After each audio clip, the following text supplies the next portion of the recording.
Hola, Hola, ¿qué hola. Ahora tal? sí nos escuchan, ¿no? Bueno, ahí estamos. Ahí se van sumando. Bueno, bienvenidos a una nueva Tech Talk. Gracias por los avisos que nos estaba escuchando. Ya empezamos muy inclusivos la charla. Bueno, nos presentamos. Mi nombre es Carolina, soy líder de diseño del equipo Cross en PCH.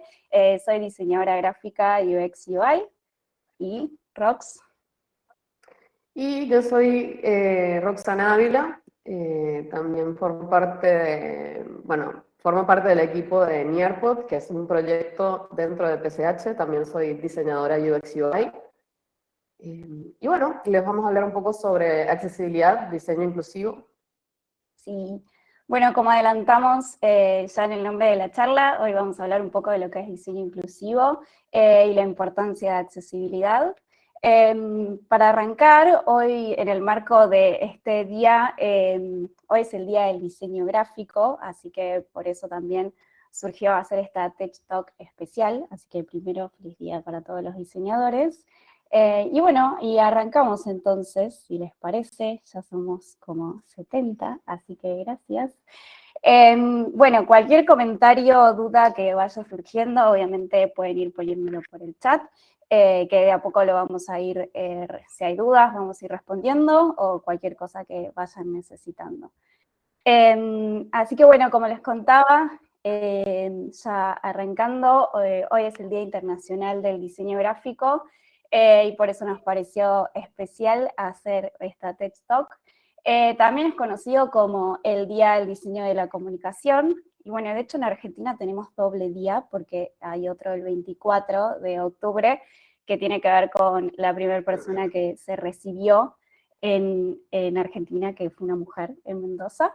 Pero bueno, el 27 de abril se hace en conmemoración al Consejo Internacional de Diseño que se fundó en Londres y tiene que ver un poco con esta idea de darle importancia a lo que es nuestra profesión, a nuestro rol como comunicadores, empezar a ver nuestra carrera como una herramienta de valor social. Obviamente creo que hoy todo lo que consumimos está intervenido por un diseñador y bueno, nuestro rol se vuelve súper importante. Y partiendo un poco de eso, ¿no? De nuestro valor social que podemos aplicar con nuestra carrera, nos parece interesante hablar de lo que es el diseño inclusivo, que no sé si todavía estamos tan familiarizados. Así que bueno, siguiendo con eso, lo más importante, vamos a arrancar definiendo lo que es el diseño inclusivo. Creo que pueden haber como muchas definiciones. Yo elegí una de Kat Holmes, que es autora de un libro súper interesante que se los dejamos ahí, se los súper recomiendo, donde ella trabajó mucho en el área de inclusión en Google. Y ella empieza definiendo el diseño inclusivo justamente con esta idea de diseñar de la manera más posible, de la manera más diversa posible, para poder lograr el mayor sentido de pertenencia. Y arrancamos con las personas, obviamente, que son las más excluidas hoy en día. De vuelta, pueden haber distintas definiciones de lo que es el diseño inclusivo, pero si empezamos a definir qué es inclusión y qué es exclusión, estamos súper de acuerdo que exclusión tiene que ver cuando alguien se queda fuera de algo. Y estamos súper acostumbrados a que generalmente las marcas, los productos, durante mucho tiempo ven como la exclusión como algo como algo positivo, ¿no? Algo exclusivo, nos hace sentir a veces como que está bueno y que justamente queremos pertenecer. Pero bueno, siguiendo con lo que es el diseño inclusivo y las definiciones y empezar a abrir un poco el panorama, se define la discapacidad en tres distintas categorías. Como ponemos ahí, la categoría de lo que es la discapacidad permanente, que tiene que ver obviamente con un contexto, o sea, una situación personal que no se puede modificar, como puede ser una discapacidad motriz, auditiva, ser no vidente, entre otras cosas. Eso es algo que, bueno, es permanente, ¿no? Como dice la palabra. Pero después tenemos dos categorías más que tienen que ver con la temporal que puede ser, como acá hay algunos ejemplos, tener algún tipo de infección en el oído, por ejemplo, que no te permite escuchar bien a la otra persona, tener alguna infección en la garganta y también no poder expresarse, o simplemente tener una lesión en el brazo, por ejemplo.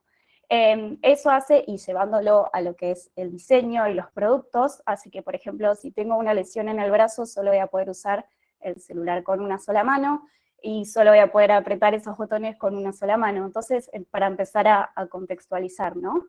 Y después, por otro lado, tenemos la discapacidad de contexto o situacional, que tiene que ver que seguramente todos pasamos por distintas situaciones, ¿no? No sé, ir a un país y, por ejemplo, no conocer el idioma, estar en un lugar súper ruidoso que no me permite escuchar a la otra persona o ver ese video, o, volviendo al caso de la motricidad, tener un bebé en brazos que solo me permite de vuelta solo tener una mano hábil para hacer otra cosa, o mismo en cuanto a lo visual, el hecho simplemente de estar distraído caminando por la calle.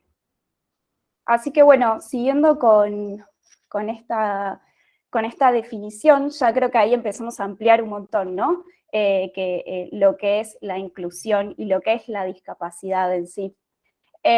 Seguimos con lo que son los principios de la inclusión, y para eso trajimos un ejemplo que nos parece súper claro y creo que todos usamos, que son la creación de los subtítulos.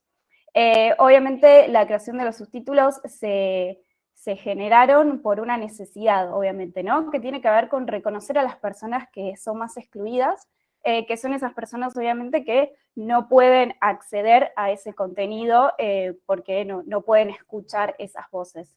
Entonces, primero se reconoce la exclusión, se aprende de esa diversidad, o sea, entendemos que somos todos distintos y que necesitamos cosas distintas. Y como tercer principio tiene que ver con resolver esa situación para las personas que están más excluidas y extender para el resto. Hoy en día todos nos beneficiamos de que aparezcan subtítulos en las series, en las películas, más que nada cuando de vuelta no sabemos el idioma o estamos en un lugar ruidoso que no me permite escuchar bien. Así que bueno, hay un montón de otros ejemplos, pero bueno, esto nos parece algo como súper cercano y súper claro. Si empiezan a tener otros ejemplos de esas situaciones, son bienvenidos también. Pero bueno, siguiendo también con la definición, decimos, bueno, ya definimos, ya sé que es diseño inclusivo, ya sé que todo pasa por empezar por las personas que son más excluidas, pero bueno, ahora como qué hago con todo esto, o sea, cómo empiezo. Y ahí marcamos 3 puntos para arrancar. Primero, todo lo que tiene que ver con el uso del lenguaje. Es súper importante saber con quién nos está, o sea, más que nada en el diseño de nuestros productos, a quién nos estamos refiriendo, quién va a ser nuestro usuario, cuál es el tono que voy a usar en mi vocabulario, qué tipo de vocabulario. Muchas veces podemos ofender o justamente otra persona puede justamente no sentirse incluida en base a nuestro lenguaje. Así que eso siempre es súper importante revisarlo. Después, por otro lado, entender que el diseño inclusivo no va a ser algo perfecto. O sea, no vamos a lograr un diseño que nos abarque absolutamente a todas las personas, porque justamente somos todos distintos, tenemos contextos distintos, nuestras capacidades van cambiando a lo largo de nuestra vida. Entonces, no va a haber un diseño que abarque el 100% de todas las situaciones y contextos. Y por último, eso más que nada para no llegar a la frustración, ¿no? Y por último, el tema de que la inclusión es algo que está en constante cambio y en constante movimiento. Más que nada, nosotros estamos en tecnología y lo tenemos súper claro que los programas cambian, surgen nuevos plugins, surgen actualizaciones. Entonces, el hecho de decir, bueno, hice mi proyecto, ya está, lo lanzo, a ver qué pasa, ya está, pasa un reporte, está todo ok. Bueno, eso va a requerir un mantenimiento igual. Entonces siempre es importante tener en cuenta eso en nuestro proceso. Y bueno, justamente hablando de lo que es el proceso, vamos a seguir con el siguiente tema y la dejo a Rox para eso. Bueno, sí, y una vez que ya tenemos una pequeña, digamos, ese primer abordaje de lo que es el diseño inclusivo, y una vez que ya estamos más conscientes de incluir a las personas en nuestro diseño, o sea, incluir un gran rango de personas en nuestro diseño, que es lo que se busca. Digamos, ideal sería incluir a todos, o sea, esa sería, digamos, la perfección, pero bueno, empezamos por ampliar y ampliar ese rango y que cada vez menos personas sientan que no pueden usar un diseño o que no tienen acceso a una función de un producto, y sobre todo ahora o sea, como ha cambiado la tecnología, que dependemos muchas veces de la tecnología para las cosas, y por ejemplo ya mi decisión de comprarme un celular, por ejemplo, ya no es de que lo quiero comprar, sino necesito comprarlo ya sea para el trabajo, ya sea para hacer un trámite o para alguna situación particular. Nos vemos atados a la tecnología, y por eso es tan importante que nosotros como diseñadores, que tenemos cierta responsabilidad en este proceso, o sea, tenemos una carga de responsabilidad en este proceso de crear, y es importante que digamos, desde el vamos o desde el minuto uno tengamos presentes estas cosas, para que una vez que el producto que estemos diseñando se vaya a desarrollar, no tengamos que hacerlo accesible una vez desarrollado, o una vez que esté incluso lanzado, que eso puede pasar, que tenemos una aplicación, un producto o cualquier servicio que no está desde un momento cero pensado para ser accesible, entonces luego hay que hacer cambios ya cuando el producto está hecho, y eso, bueno, involucra un proceso diferente. Entonces, para evitar esto, una de las preguntas, bueno, hay muchas preguntas que nos podemos hacer y hay muchas metodologías que podemos aplicar, y esto ya independientemente de qué manera trabajas, si trabajas con una metodología ágil o si trabajas en cascada, esto es algo que podemos tener en cuenta todos a la hora de arrancar con un producto o un servicio digital. Primero, se me ocurre alguien que podría tener dificultades para usar esta función, o para usar la interfaz, o para utilizar mi producto, mi aplicación, mi sitio web. O sea, si yo me siento y lo pienso, hay una persona que se podría ver perjudicado, que podría tener una limitación.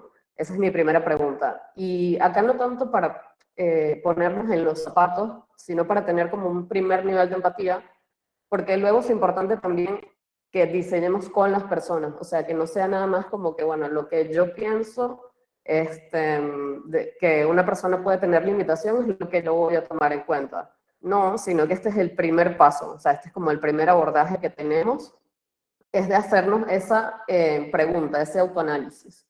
Y luego ya podemos hacer otro tipo de análisis y testeos, pero bueno, arrancar por lo que yo pienso. Luego, estoy construyendo alguna barrera innecesaria en el camino del usuario, y esto es importante a la vez entender que cuando una persona tiene dificultades para usar una interfaz, no lo veamos como que la persona tiene un inconveniente, o sea, la persona tiene una limitación o la persona tiene un impedimento. El diseño es el que necesita mejorarse, digamos, evolucionar para que cualquier persona pueda usarlo. Entonces, veámoslo desde el punto de vista de yo mismo en el diseño estoy construyendo una barrera, y así vamos cada vez a diseñar con menos barreras. Y pensar en diferentes tipos de usuarios, tipo cómo esta persona, si tiene una discapacidad X, puede utilizar este producto, y si no lo puede usar, ¿cómo puedo hacer o qué alternativa puedo pensar para que sí lo pueda utilizar? Y bueno, otra muy importante también es, porque como diseñadores solemos darle mucha preponderancia a la estética, o sea, siempre tendemos a pensar en estética y tendemos a pensar en lo visual primero, que es importante, pero cuando estamos diseñando para la accesibilidad tenemos que tener en cuenta si estamos ocultando información, o si o si hay información importante que debería estar a la vista de las personas o al alcance de las personas y no está alguna razón estética que yo decidí en el proceso. Eso es de las primeras preguntas que nos podemos hacer y como la primera evaluación que podemos hacerle a nuestro diseño antes de arrancar a desarrollar o antes de arrancar a hacer más cosas, porque nos va a ayudar a tener un panorama más grande. O sea, ya vamos a ver el proyecto de manera más completo, más panorámico y no nada más como, bueno, tengo esta pieza o tengo esta pantalla para este producto, porque eso luego puede generarle problemas a las personas y es lo que queremos evitar. Entonces, eso es hablando del pre, digamos, antes de arrancar a diseñar, eso es algo que nos podemos preguntar, incluso cuando estamos pensando en nuestro producto, digamos, pensando en las funciones que va a tener, pensando en cómo lo vamos a estructurar, y esto viene en el durante y el después, que es como que la importancia de que nosotros testemos nuestro producto, sobre todo cuando estamos hablando de diseño digital, de diseño de producto, de diseño de aplicaciones. Muy importante que tengamos en cuenta al usuario durante el proceso y no solo en el después, cuando ya lo está usando, que es lo que se dice de diseñar con el usuario en vez de para el usuario.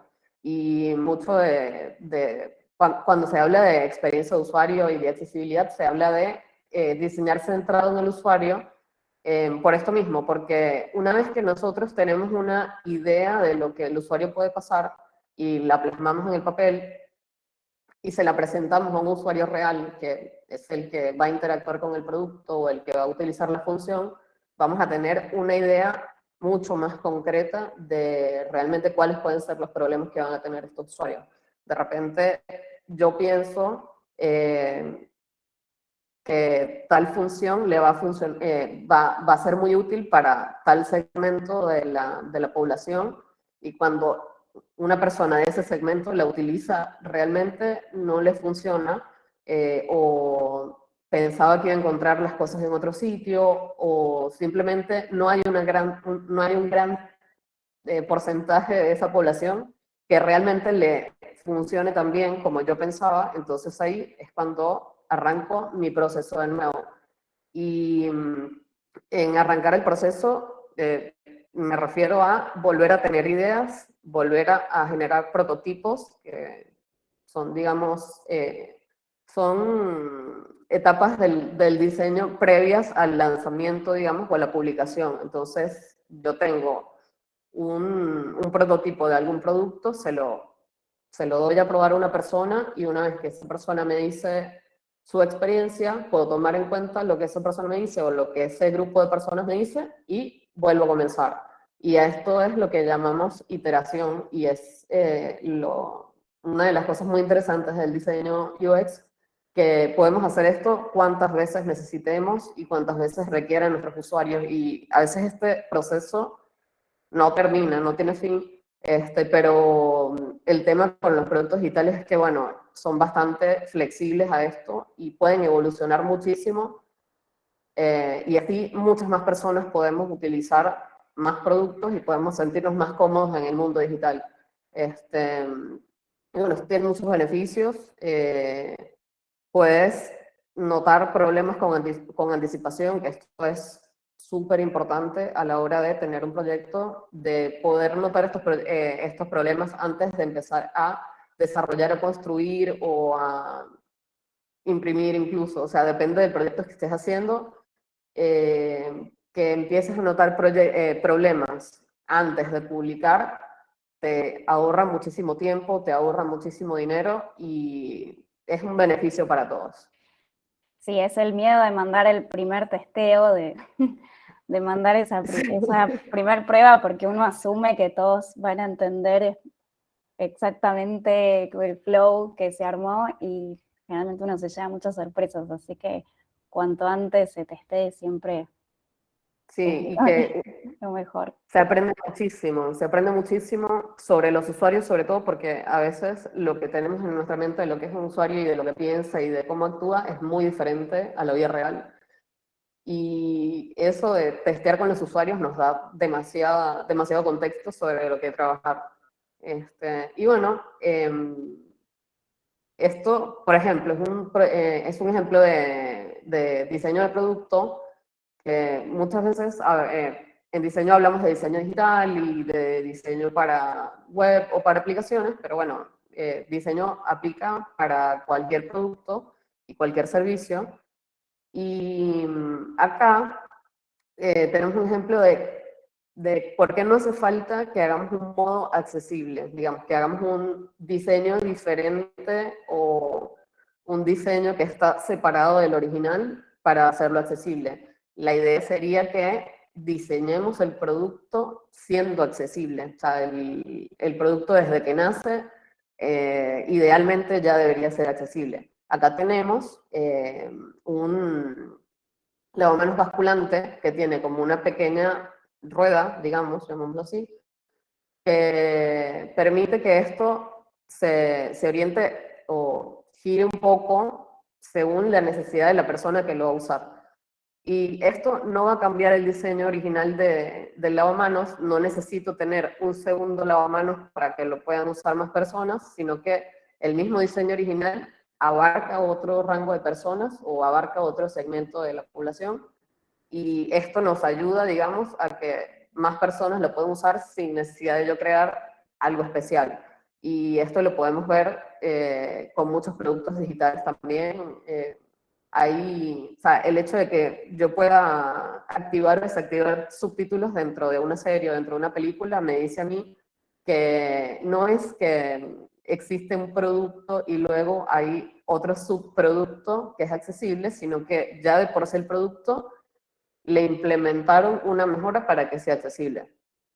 Entonces, este tipo de diseño es el que idealmente apuntaríamos, no siempre se puede hacer, no siempre encontramos la idea al principio para la accesibilidad, pero es importante que desarrollemos, o sea, que hagamos la práctica de pensar en accesible, o sea, de siempre considerar que nuestro diseño tiene que ser accesible, no porque es una exigencia o porque hay una ley que lo pide, sino pensando en las personas. Luego acá tenemos otro ejemplo que ya es más hacia el copywriting, que, bueno, en cualquier esfera de la vida podemos pensar en accesible. Y, por ejemplo, acá habla sobre cómo nosotros, como comunicadores, tenemos una excelente oportunidad de eh, incluir a las personas dentro de todos nuestros entornos digitales o dentro de los entornos publicitarios incluso, a través de cómo escribimos. Y obviamente se entiende que cuando estamos hablando de marketing, suele surgir mucho esta conversación de segmentación de usuarios, de user personas, o sea, esta es otra rama y es algo como más comercial, y solemos impregnar de eso como que siempre en nuestros procesos, pero es importante recordarnos que podemos estar hablando con más personas de las que pensamos, y puede ser que muchas más personas de las que nosotros estructuramos en nuestra mente o en nuestro plan, digamos, de medios, puede ser que muchas más personas estén interesadas en nuestro producto o en lo que estamos ofreciendo, entonces es muy importante escribir para que muchas más personas entiendan de manera mucho más simple. Por ejemplo, aquí hay un ejemplo de algo que se puede mejorar. Dice, si es usted una persona que necesita servicios de traducción o tiene dificultades, y acá estás extendiéndote mucho sobre las dificultades de la persona y le estás dando poca información en mucho texto. Entonces, algo que podría ser mucho mejor sería, si necesita un traductor, pídalo en recepción. Es al punto, ya está hablándole a la persona sobre si tiene una necesidad y ya le está dando una respuesta. Y bueno, esto es una manera en la que podemos, o sea, un ejercicio que podemos implementar en muchas áreas del mundo creativo también. Por ejemplo, la animación. Sí, totalmente. O sea, no es necesario a veces aclarar de más y hacer esa diferencia, o sea, pensar en un todo. Y siguiendo también con eso, pasamos también al rol de animación. A veces es súper importante todo lo que tiene que ver con animación, motion, es un área recontra importante que también debería trabajar de forma inclusiva. Un ejemplo, o sea, acá tenemos algunos ejemplos, pero lo importante también de la animación es que ayude, que sume, ¿no? Que le ayude al usuario a ver cuál es la acción que tiene que generar, establece un foco, ordena, da jerarquías, más que nada si estamos hablando de un paso a paso. Y también algo súper importante que es lo que nombramos al principio, le da un tono al usuario, dependiendo obviamente qué animación, con qué ritmos, qué duración va a tener, le va a ayudar al usuario a orientarse, si tiene que mandar ese mail, si tiene que esperar, qué es lo que va a pasar, si hay un error. Entonces, es súper importante, como verán, que las distintas áreas estén involucradas. Es como, es un todo, o sea, a veces el diseñador lo que hace es como, es el que reúne todas las áreas, pero siempre estar en contacto y aunque no sea lo que 100% nos compete, en realidad sí tenemos que estar atentos y estar atentos a que ese copy tenga el tono correspondiente, que no diga ni de más ni de menos, que sea claro, o sea, tener un foco siempre. Y lo mismo con las animaciones. También es importante, muchas veces a uno le encanta poner animaciones más que nada en todo lo que tiene que ver web, y agregamos un montón de cosas en un giro y que pasan un montón de elementos y colores y ritmos, y entender que eso también puede confundir, eso puede distraer un montón al usuario, entonces, de vuelta, ¿no? Volver al objetivo, ¿qué es lo que suma en esta animación? ¿Cuál es la acción que tiene que hacer? También algo súper importante es darle la opción al usuario de frenar, pausar esa animación, porque puede distraer, puede traer un montón de complejidades a la otra persona. Y también algo súper importante, volviendo siempre a la base, ¿no? El testeo. Probar cómo funciona esa animación también con los lectores de pantalla. Los lectores de pantalla son los software que utilizan personas con discapacidad, más que nada las personas no videntes. ¿Cómo va a levantar ese software, esa animación? ¿Lo va a hacer por medio de una descripción o la va a omitir? O sea, ser consciente a quién estoy dejando afuera, o sea, estar atento siempre a esas cosas. Pero de vuelta, ¿no? La animación es algo súper importante y que si lo usamos de una manera consciente y funcional, ayuda muchísimo a entender ese mensaje y a ser inclusivo. Y bueno, y también siguiendo a lo que tiene que ver con el diseño digital, que es lo que más nos compete hoy al ser diseñadoras, hoy en día, por suerte, empezaron a aparecer un montón de software, un montón de plugins, o mismo incorporar en las páginas web la opción de accesibilidad. Esto tiene que ver con agregar, por ejemplo, como vemos acá, la opción de que el usuario empiece a personalizar cómo necesita ver esa web. Puede, por ejemplo, aumentar o disminuir el tamaño de los títulos, hacer foco, cambiar los colores por si tiene algún problema de daltonismo, por ejemplo.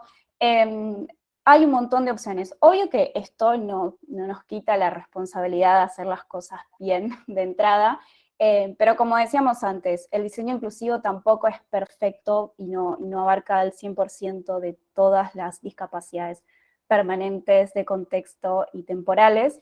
Entonces, hacer esta suma, obviamente que le da otro tono, ¿no? Al usuario tener esta posibilidad. Esto después lo puede guardar y que quede en su navegador, o simplemente resetearlo, dependiendo obviamente de las necesidades del usuario. Pero de vuelta, hay un montón de ejemplos. Ahí hicieron una pregunta. La accesibilidad también tiene que ver con la conexión a internet que tenga el usuario. Capaz una animación tarda mucho en cargar. Sí, obvio, exactamente. Justo ahora vamos a ver también un ejemplo de eso. Si no estamos teniendo en cuenta al usuario también desde ese lado, de esa persona que no puede acceder a internet, o que tiene un dispositivo también que es más viejo y no le permite acceder a ciertas aplicaciones, eso también estamos excluyendo gente.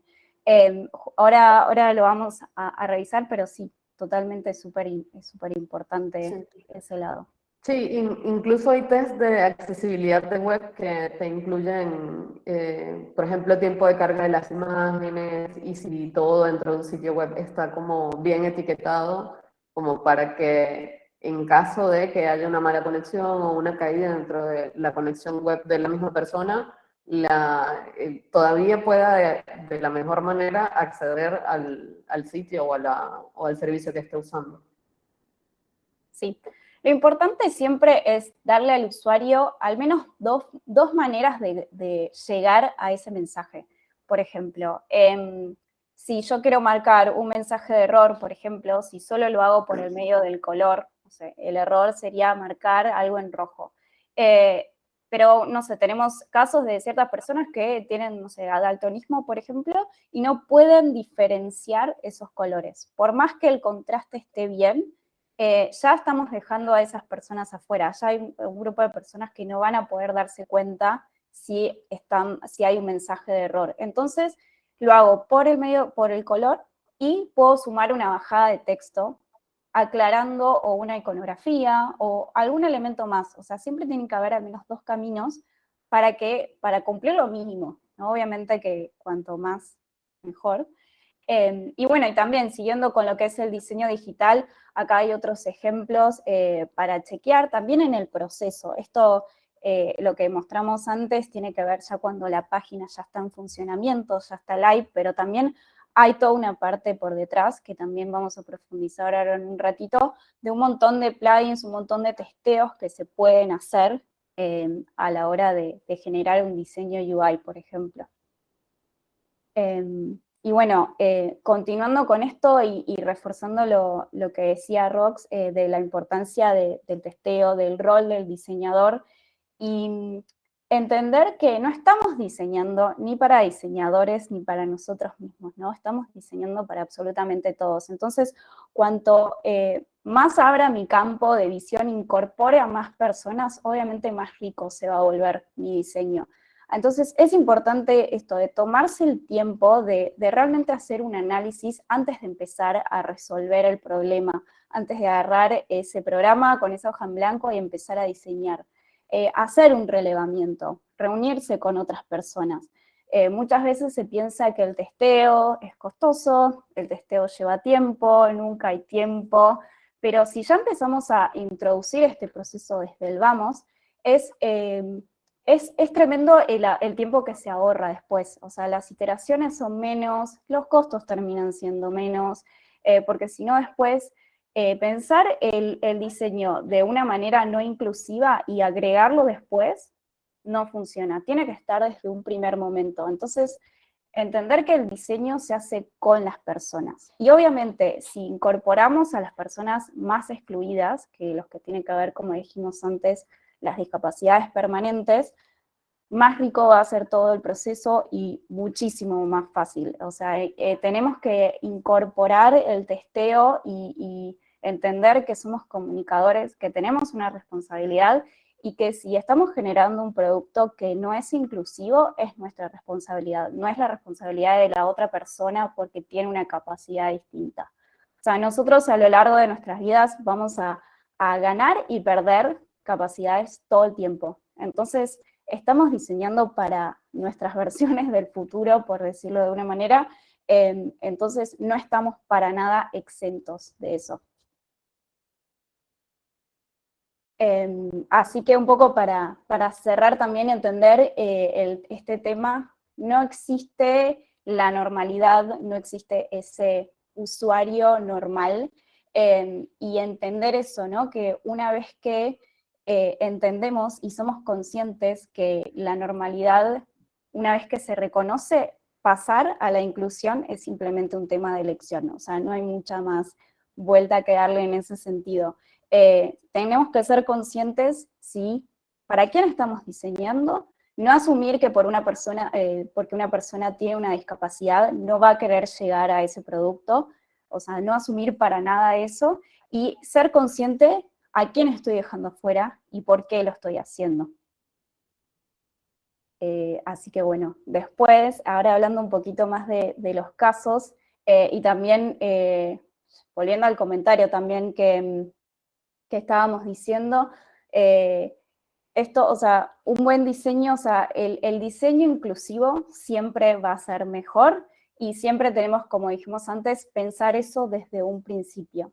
Y para eso les trajimos un ejemplo que tiene que ver con algo recontractual, que tiene que ver con el censo, que como muchos saben, eso va a ocurrir este año, o sea, ahora en un ratito, en el mes que viene.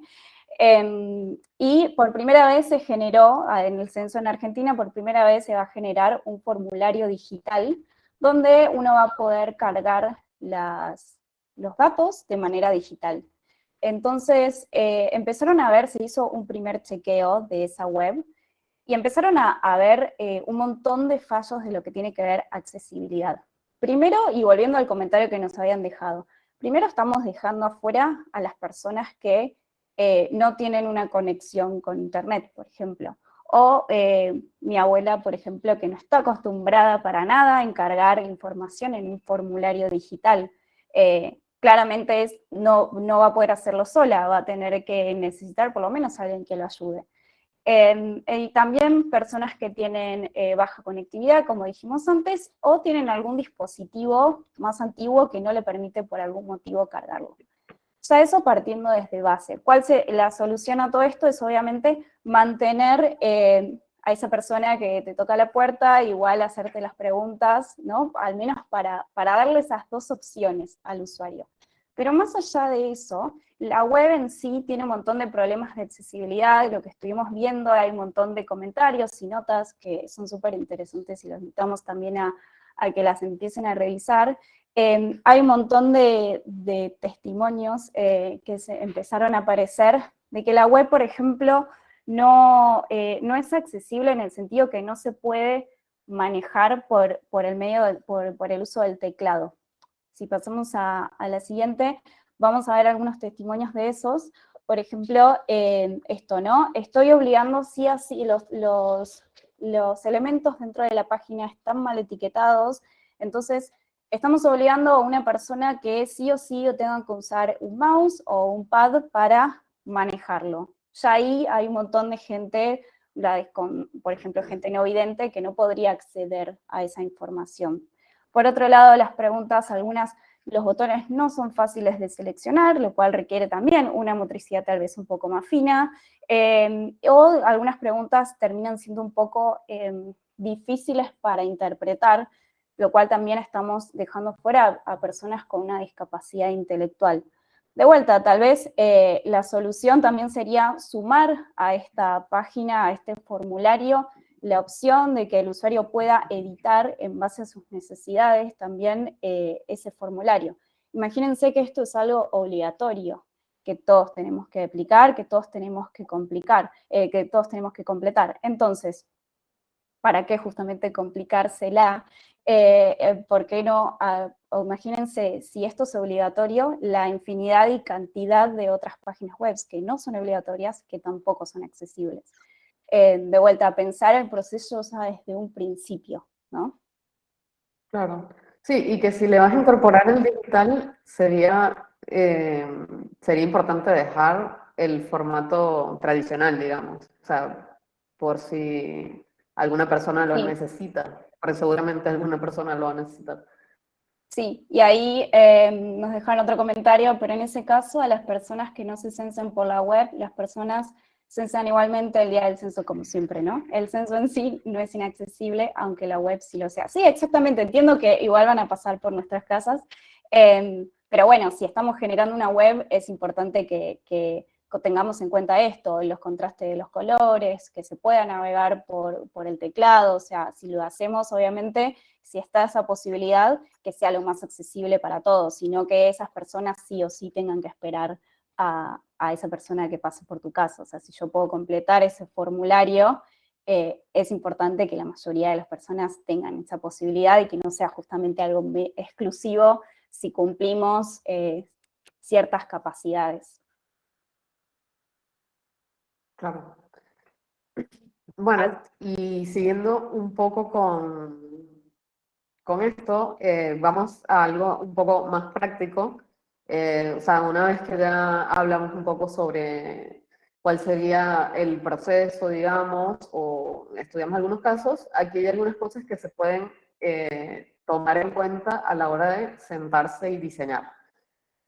Una de las primeras cosas que cuando estamos hablando de accesibilidad tomamos en cuenta es de tomar en cuenta los estándares que están creados. Y hay varias comunidades internacionales que se ocupan de este tipo de cosas y este tipo de contenidos y, digamos, de cerciorarse que, que los productos digitales, sitios web y cosas operables dentro del mundo digital funcionen y sean accesibles. Y dentro de ellos está el Web Content Accessibility Guidelines, que es justamente una comunidad internacional que se encarga de esto, de generar estándares y de, digamos, evaluar y proponer nuevas maneras de estandarizar todos estos componentes que vamos a usar y de darle a los diseñadores o desarrolladores o, no sé, QA testers o quien esté involucrado en el proceso de crear un producto digital, que este grupo de personas tengan una guía sobre la que trabajar y algo en lo que basarse para decir, bueno, este diseño es accesible según estas normas. Igual, estos siempre están en evolución, siempre está en cambio y es importante que sea así porque los seres humanos siempre estamos cambiando, siempre estamos evolucionando, tendemos a cosas distintas en momentos distintos de nuestra vida, entonces es muy importante que esto también sea dinámico y que no sea rígido en la manera de hacer las normas. Entonces, varios de sus tiene 4 principios, digamos, fundamentales en los que se basan y que justamente son preguntas. O sea, que más que todo se trata de hacernos preguntas. En principio, las preguntas arrancan desde el punto de si lo que estamos creando es perceptible, es operable, es comprensible y es robusto. Y a partir de estos 4 principios, digamos, podemos hacernos una serie de preguntas muy importantes que ya van a decir cosas sobre nuestra web. Por ejemplo, cuando estamos hablando de perceptibilidad, nos preguntamos, ¿el usuario puede obtener la información que se le presenta? O sea, ¿qué tan fácil es para el usuario distinguir el contenido o los elementos interactivos que hay en mi sitio? Tengo uno o varios métodos para examinar el contenido está debidamente etiquetado, tengo suficiente contraste entre el fondo y el texto, estoy utilizando los colores de manera correcta para transmitir un mensaje. Por ejemplo, si tengo un mensaje de alerta, ¿de qué color es mi mensaje de alerta? O no tiene color y está en blanco y negro. Una serie de preguntas que te hacen digamos, pensar sobre qué tan perceptible y qué tan visible es tu producto. Y luego está, digamos, la dimensión del operable, que es, por ejemplo, lo que estaba mencionando Caro en el caso anterior, si yo pudiera operar el sitio web tranquilamente con mi teclado, o si dependo del mouse, o si la arquitectura a través de la que está conformada mi sitio tiene lógica, o sea, yo podría perderme dentro del sitio o tendría como regresar a una pantalla anterior si es que fui a un menú que no quería. Y luego, si el sitio es comprensible, que esto muchas veces es también un terreno muy amplio y muy abstracto porque digamos, la comprensión y la interpretación muchas veces es muy subjetiva y lo que para mí puede significar una cosa, para otra persona puede significar otra, incluso dentro del mismo español tenemos muchísimas maneras de decir las cosas a lo largo de la población hispanohablante. Entonces, estas son preguntas muy importantes que tenemos que hacernos. Por ejemplo, si yo entro en mi sitio y estoy hablando español, estoy utilizando jerga, estoy utilizando abreviaciones y si las estoy utilizando son obvias y universales o debería listarlas en alguna parte. Entonces, este tipo de preguntas que arrancamos a hacernos a la hora de diseñar un producto o a la hora de poner información online es súper importante porque es ya como un nivel más abstracto, o sea, no es tan concreto que te haces a la hora de diseñar, pero sí ya ya estás autoevaluando el producto que quieres lanzar. También importante preguntarse si el producto es robusto, o sea, si yo lo abro en cualquier navegador o en cualquier aplicación, va a funcionar, va a andar, o el código está bien elaborado como para que no, o sea, para que cualquier navegador lo interprete. Súper importante. Luego acá tenemos bueno, hay muchos plugins que funcionan para testear o para nuestro mismo proceso de diseño.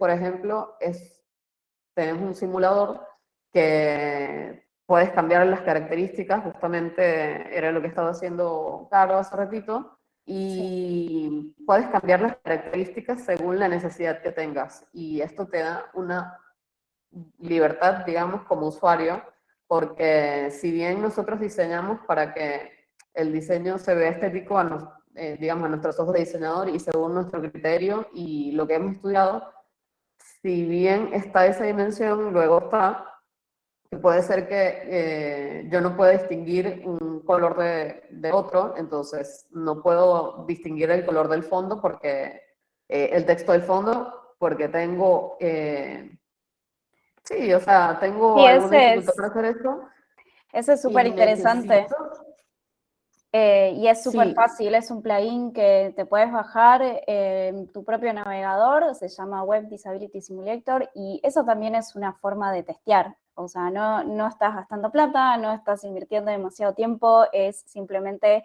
ponerse en los zapatos de la otra persona y probar cómo de una persona, cómo va a ver esta persona que tiene dislexia, por ejemplo. Y es súper interesante porque te das una descripción de esa discapacidad en sí y en los puntos que deberías tener en cuenta. Y a la vez al mismo tiempo te replica, por ejemplo, en el caso de la dislexia, empiezan a moverse las palabras, lo cual te hace darte cuenta y ponerte en el lugar de la otra persona. Y así con un montón. Y de vuelta, es un plugin súper fácil que todos podemos agregar y simplemente cuando nuestra web sale live o cuando la estamos testeando o antes, hacer esas pruebas. Es súper accesible justamente. y bueno, también hay otro tipo de testeos. Por ejemplo, hemos hablado mucho del contraste de texto, y esto es sumamente importante porque muchas veces cuando lanzamos un sitio, este sitio es más que todo informativo. O pongamos un ejemplo que necesitamos encontrar alguna información sobre un trámite que tenemos que hacer, entonces entrar en un sitio que no puedes leer, o sea, que no puedes acceder a la información, te complica muchísimo. Entonces, uno de los estándares internacionales, digamos, como que más importantes a la hora de diseñar es el contraste de color, y se generaron varios tipos, o sea, varios niveles de contraste. Esto lo podemos ver acá, el A, que es el más bajito, el doble A, que es promedio, y el triple A, que es más alto. Ideal es que pudiéramos tener nuestros contrastes en triple A, y para esto hay muchas herramientas, digamos, tenemos herramientas en la web, tenemos plugins que podemos descargar, instalar en la aplicación que estemos usando, ya sea XD, ya sea Figma, o podemos mismo, si no trabajamos con diseño y no utilizamos aplicaciones, podemos instalar alguna en nuestro navegador, justamente como la aplicación anterior. Y hay aplicaciones que tienen más o menos detalles, pero lo importante es que nos den el ratio de contraste, que son estos numeritos acá, que te indican en qué nivel de contraste estás manejándote, digamos, y qué tanto tendrías que modificar tu diseño, porque una vez que ya te lanza un problema de contraste, es importante que lo trates inmediatamente, porque por ahí este mismo sistema de diseño lo tienes que replicar en otras partes y es mejor eh, que digamos, resuelves el problema desde el principio a que lo tengas que resolver después. Y acá un poco lo mismo, un poco lo mismo en el sentido de que también son plugins y que también pueden testear un sitio que está live o que está por ejemplo, en prueba, que lo puedes ver en tu navegador. Puedes acá ver cuáles son todos los errores de accesibilidad que te indica el sistema, y ahí vas a tener un detalle de si se tratan de texto, si se tratan de diseño, si se tratan de em, notificaciones o de problemas en el código. Y hay muchísimos plugins, hay muchos que tienen más o menos detalles, y eso se los podemos compartir también, porque hay muchísimo material como para hacer este tipo de testeos. Sí, totalmente. Ahí nos dejaron otra pregunta. ¿Ustedes piensan que el diseño accesible limita la creatividad? Hay muchas animaciones y microanimaciones y otros que son tendencias y no son tan compatibles con lo que es accesibilidad. Para nada, o sea, creo que es un mito pensar que trabajar de forma inclusiva vuelve todo más feo o más simple. El tema es que es un trabajo en conjunto, ¿no? Obviamente se pueden hacer un montón de animaciones y microanimaciones que sean tendencias y simplemente se trabajen de forma inclusiva. Creo que algo que estuvimos mostrando también es esto, que a veces son mini cambios, no tiene que ver con sacar ese ritmo en esa animación, sino simplemente darle la opción a una persona que pueda bajarle esa velocidad o pausarlo en caso que no quiera verla. Yo creo que se pueden seguir haciendo un montón de cosas, simplemente es trabajar y estar en comunicación con las distintas áreas. Lo importante sería que esas animaciones que son tendencias se trabajen de manera inclusiva. Simplemente dar opciones de vuelta, al menos 2 maneras de codificar va a estar bien. Creo que también es sacarse esa idea y ese mito que porque estamos diseñando de manera inclusiva, nuestros diseños van a ser todos iguales o van a ser simples. Sí, tal cual.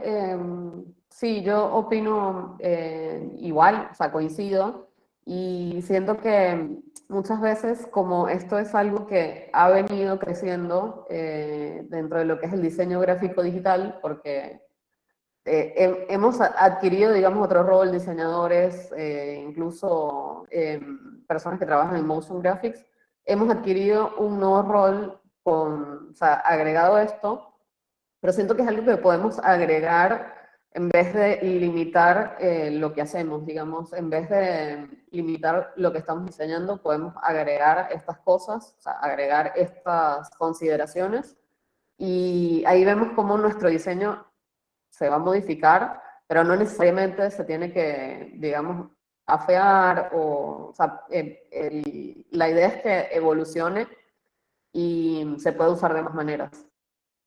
Sí, totalmente. Y bueno, ahí estamos llegando ya al final de la charla.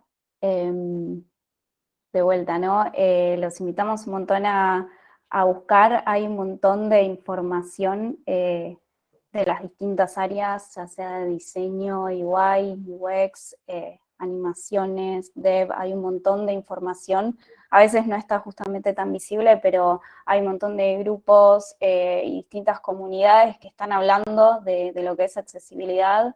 Microsoft es una gran marca que es un gran ejemplo también si que necesitan buscar todo lo que es accesibilidad y tiene mucho en cuenta el usuario, pero la realidad es que hay información por todos lados, también nos pueden contactar, nos pueden preguntar. La idea es empezar a visibilizar, empezar a hablar de lo que es el diseño inclusivo, cuanto antes lo incorporemos en nuestro proceso, todos nos vamos a beneficiar, nadie está exento de todo esto, así que creo que ahí estamos con todo, ¿no, Rox? Uh -huh. No, y la verdad que muchas gracias por, bueno, por escuchar. Estábamos de verdad que muy emocionados por compartir esto con ustedes. Bueno, Caro y yo somos de verdad muy entusiastas del diseño UX, de la accesibilidad y la verdad es que investigamos mucho. Bueno, a mí me encanta el tema, de verdad que es súper interesante, como que todas las cosas que han surgido en los últimos años, digamos. Las cosas surgen un poco por necesidad, digamos, a veces uno, mientras surge la necesidad, uno va como que encontrando más temas y más cosas y que de verdad que es un tema súper amplio para investigar todos los días, para mantenerse siempre actualizado, así como el UX también, uno siempre puede aprender algo nuevo, siempre puede aprender algo que adaptar a su proceso, a su propio proceso. Sí, así que bueno, gracias por ahí los mensajitos, gracias por sumarse, espero que les haya servido, que despierten ganas de seguir buscando, investigando sobre el tema y cualquier cosa obviamente nos pueden contactar. Así que bueno, un placer, gracias. Bueno, muchas gracias.